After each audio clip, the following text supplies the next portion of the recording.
What's up, guys? It's your man Donovan Sharp, and welcome to this World Cup special.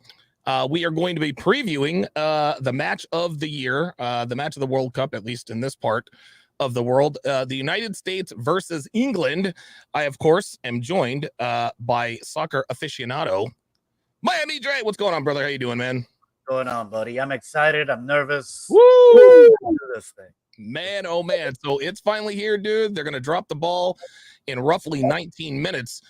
Let's take a look. So there were a couple of surprises that we expected, and then there was a surprise that we did not expect. So what you guys are seeing right now, you guys are seeing the lineup. This is the United States side versus the England side. And so one name that is noticeably missing is Gio Reyna, the son, of course, of U.S. men's national team Hall of Famer Claudio Reyna. Now, you and I, Joel, we discussed this at length on and off the camera. And Gio didn't make his way into the draw against Wales, and we were thinking, okay, he's got to be tied, or there's got to be some sort of injury. Come to find out, there was no injury. He, for whatever reason, Berhalter just decided to sit Reyna. So we figured, okay, there's no injury. This is the United States versus England. He's got to put in Gio now. Gio is not in the starting lineup. What are your initial thoughts? So my initial thought is, I don't have a problem with this lineup as is, because Tim Weah is right where he belongs. Yep, my issue is more of a Greg Berhalter issue, which goes back months. So we haven't had an established number 9, meaning a striker. Right. You see Haji right there. We haven't had an established striker for months, if not years. Yeah, it's been a while. Well, I think the last established striker we had, I think, was probably Brian McBride. Am I wrong? Josie Altidore. Oh my God. Yeah, he was fucking explosive. Yeah, I love Josie Altidore. Josie was awesome. Now, so when you don't have an established striker, you need to find a creative way to get all your best players on the field. Right? Okay. So if you take off Haji right there, your best player that can actually play that position is Tim Weah. So you think Haji? So in other words, switch right with Weah, and now we've got a lineup. No, you put Weah where right is, and you put Gio Reyna where Weah was. Of course.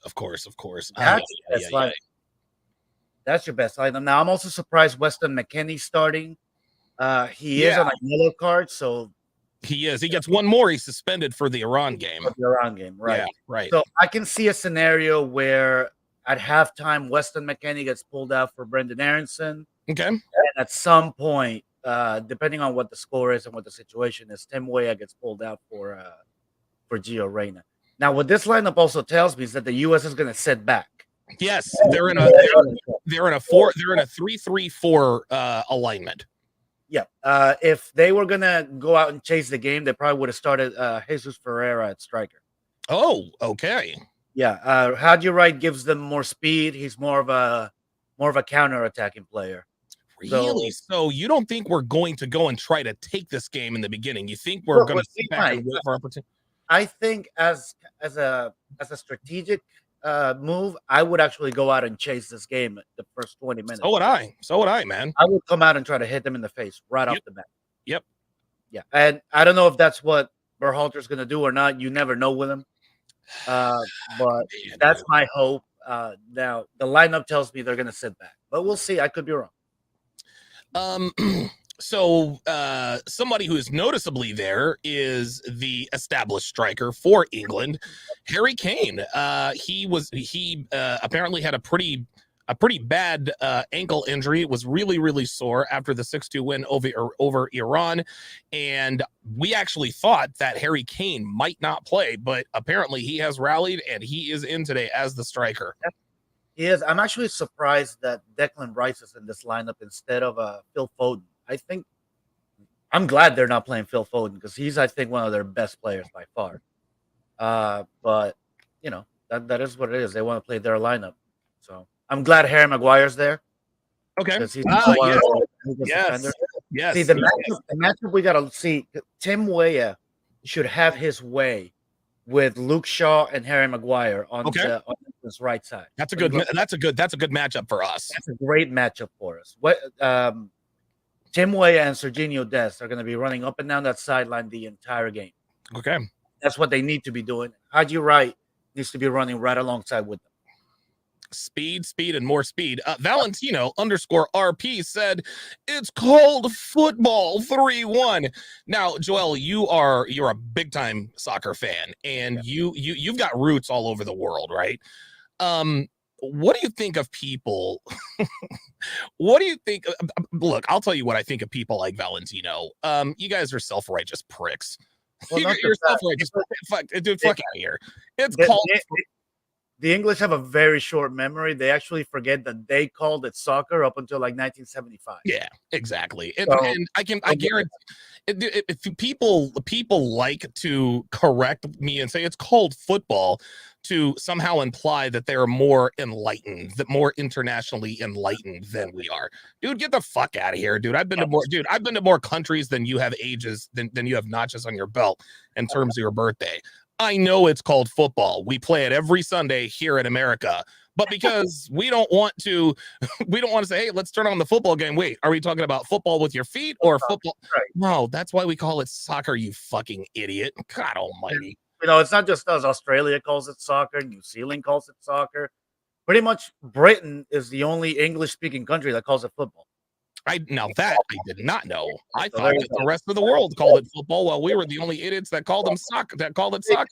They do. Everybody calls it football, but English, I mean, out of the big five English-speaking countries, Australia, New Zealand, Canada, the U.S., and England, we all call it soccer. Yeah. It's not called soccer. It's called football, you fucking idiot. I actually laughed. The video, I sent you a video a little bit ago via Bleacher Report. It was a bunch of U.S. Oh, yeah. It's fantastic. That's the best thing about a U.S.-England game is the taunting between the fans. Oh, yeah, of course. If you pay attention to the crowd noise today, you're going to hear the melody to God Save the Queen quite a bit.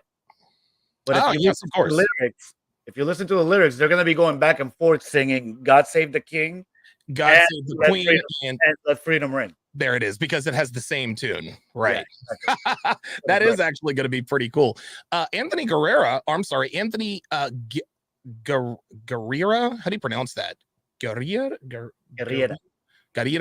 says experience will prevail England. What are your thoughts on that? Do you think England? I think England definitely has the edge experience-wise. Do you think it's enough to beat a very young and very talented American side? Yeah, I mean, listen, Americans have to go into this game knowing that England are a better team. They're more experienced. They're more talented. The thing that's gonna win this game for us is grit and fighting. The U.S. has always been very comfortable with the underdog role, and this is gonna be one of those games where we have to come out and play as the underdog and fight like hell, and that's how we're gonna win this game. It's fighting. That's how England's always come out cocky and confident when they play us at a World Cup. It's been twice, and they haven't beaten us yet. So. Nope, they haven't. They haven't yet. Not in World 10. Valentino doubles down. It's still football. It's just USA aren't very good at it. So I don't know. He's a troll. Somebody get Valentino out of here. He thinks he's smarter than everyone because he calls soccer football. I guess in order to be smarter than the average bear, it's not really called soccer, it's called football. Anthony Guerrera, God, I'm butchering this guy's name. It's just kind of Guerrera. I'll call him Anthony G. Says actually football is the actual pronunciation, but all good. Yes, it's not it's football. Pilot Blazer says England has a very deep, talented bench. Your thoughts? Yeah, they do. England could easily put two teams out at this World Cup, and Are you kidding? No, England's got a deep team. There's very few teams at this World Cup that could put out two teams and compete. England's one of them. Yeah, England, Brazil, Argentina, France could. Yeah, that's it. Those Yeah. three. Maybe Spain. But yeah, this Um, has been freaking crazy, bro. It's been nuts. Stutterhouse says, nah, easy win for England here. Here's what I think is going to happen. England's either going to beat us like they beat Iran. They're going to beat us 6-1, 6-2, maybe 7-2, or it's going to be a very low scoring 1-1 draw. I see a very low scoring game. Maybe a 1-1 draw. Maybe if we pull out maybe one team can pull out a last minute winner and make it a 2-1 win. And I think that's as likely to be the U.S. as England. Look, easy win. It's not going to be an easy win for England. No, I don't think it's going to be easy either. Yeah. Even if it's 2-0 England, it won't be easy. We're going to make them work for it. They're going to earn this. They're going to earn this W today if they get it. England is very likely to overlook us, and I think this is a trap game for them. Wow. Wales is a very, very, very strong rivalry for the English. They might already be looking past us and be looking at the Wales game, and then their mind's probably in the round of 16 already. Yeah, because they've already got their W, right? Yeah, so be careful if this is a trap game for them. Wow. Valentino says, it's all jokes, bro. Big fans. Much love from Spain. Okay, fair enough. Valentino. Cool name, by the way. Wait, we just said that. GMCG says, Donovan, where does football stack in your list of sports? Which football? Soccer. Say again. Let's assume he meant soccer. Let's assume he means soccer. I like football the best. I go football, baseball, then probably football, baseball, hockey, then soccer, and then basketball. Oh wow. Okay. Yeah, I'm not a big I'm not a casual NBA fan. Yeah. I don't know. I mean, NBA is great, but I just don't like it as much as I used to. It's weird. I can't really put my finger on it. Look, I'll watch the playoffs. I'll watch the NBA finals as long as the Sixers are in it. I'm watching it. But that's just kind of where it stacks up for me. What about you? Well, I think I've gone through phases throughout my life where every sport has been number one. Okay. But overall, I'd say soccer's number one, football number two, probably basketball three. Even though after football is a big drop off for me. Yeah, of course. Then hockey and baseball. I stopped liking baseball after the last strike. It just ruined it. Oh, 94, really? Yeah. Well, no. There was a strike after, wasn't there? A lockout. Yeah, the lockout was in 2002.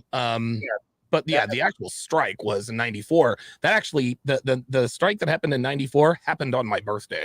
Most of the lockout. But yeah, exactly. Yeah, it turned me off of baseball and hockey. I've never really been into it. Oh, dude.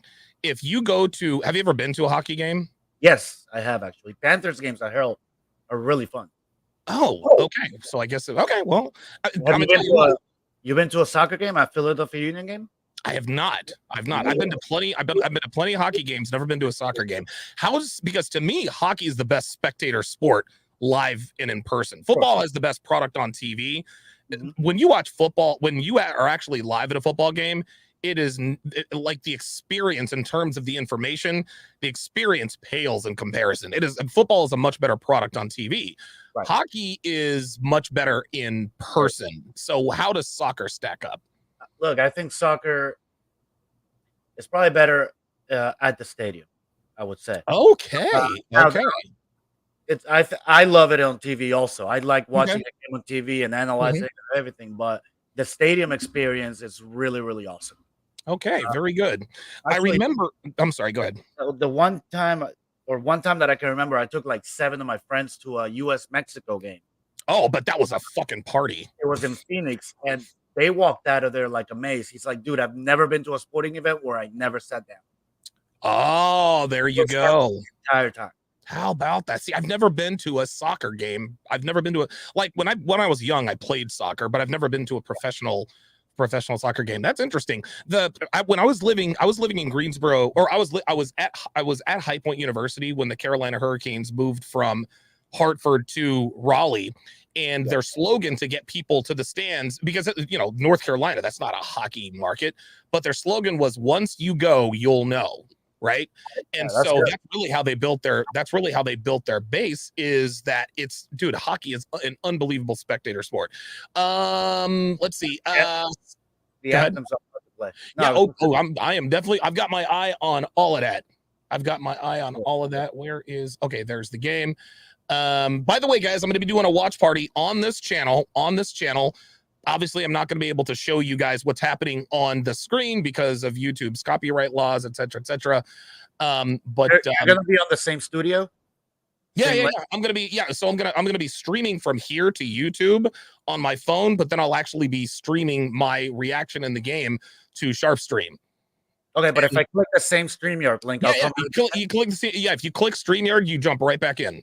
Okay, cool. What Yep, I'll yep. do You is jump right back in. I'll leave the studio. I'll of course come back during halftime and post game. Okay. But if we score, if anything big happens, I'll pop back in. Sound good? Okay, we got 4 minutes here. Scott Barrows says Harry Kane and Raheem Sterling scare me still. 2-1 USA. Yeah, Raheem Sterling scares me too, but Yeah, he's a burner too. I'd rather it be him than Phil Foden. Valentino says, jokes aside, the U.S. team is exciting. Got the potential to be better than the 2010 Donovan Dempsey team. That was a very good team. Very, very good. Now, real quick, so the Wales I ran result today, where I ran 2-1, 2-0. That's a huge result for us. That is. So even if we lose today, God willing, we won't. Mhm. But even if we do, we still control our destiny. We beat Yes, Iran. we beat Iran, we're in. Assuming Wales loses to England. Okay. Oh my God! Wow, so Sorry, many. assuming Wales that's okay. England. If Wales ties England, we're good. Any other? Not yet. Sorry about that. I'm doing 8 different things. All right. Okay. $5 super chat. Cameron Ireland, $5 says, don't know what to expect with this game. Greg Berhalter and Gareth Southgate are the Spider-Man meme. USA to England too. Yeah, they're, dude. Southgate is not. He's about as popular as Berhalter is. Yeah, I would say England right now. Marcos Venetius says, your thoughts about Brazil's debut yesterday. What about you? Yeah, fantastic. They look like the favorite. Yeah, they really did. Even though Serbia made it a physical game, and Brazil kind of had a hard time breaking them down at first, but Brazil showed their quality. That goal by his name escapes me. That second goal that they scored was a thing of beauty. The goal. Oh my God, yeah. It was it was incredible. They're actually the first favorite, or one of the first better teams that actually showed it. Because, of course, we had that shocking upset. What was it? Saudi Arabia over Argentina. Then Japan beat Germany yesterday. Yeah. And then the only teams that really showed it were France and Brazil. Even England, the reason they won 6-2 is because Iran was horrible on defense. Yes, and that bodes well for us. Should we play them? Yeah, Spain looks good too. Okay, guys. So that is it. This is the Bewitching Hour. If you're watching on SharpStream, stay right here. I'm not going anywhere. But I'm going to have to. So I'm gonna have to. I'm gonna have to remove my Facebook audience, my YouTube audience. And everything else, obviously, because of the